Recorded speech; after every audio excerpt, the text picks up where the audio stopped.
బిస్మిల్లాహిర్రహ్మానిర్రహీం. అనంత కరుణామయుడు అపార కృపాశూన్యుడు అయిన అల్లాహ్ పేరుతో ప్రారంభిస్తున్నాను. పరీక్ష అనేది విశ్వాసికి కామన్గా ఒకటి ఉందన్న విషయం ప్రతి ఒక్కరికి తెలుసు. మన మరణాంతరం 3 ప్రశ్నలకు మనం జవాబు చెప్పాలి. ఈ 3 ప్రశ్నలు ఏంటన్నది కూడా ఇన్షాల్లా తెలుసుకుందాం.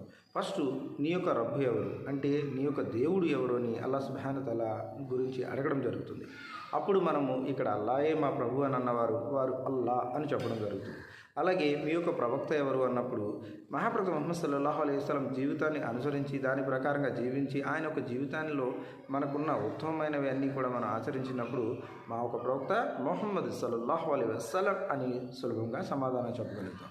అలాగే చివరి ప్రశ్న, నీ యొక్క దీని ఏమిటి, అంటే నీ యొక్క ధర్మం ఏమిటి అని అడిగినప్పుడు ఇస్లాంలో సంపూర్ణంగా ప్రవేశించి దాని ప్రకారంగా జీవించిన వారు నా ఒక దీన్ ఇస్లాం అని జవాబు చెప్పగలుగుతాం. అందువల్ల ఇస్లాంలో సంపూర్ణంగా ఆచరించే విధంగా చూడండి.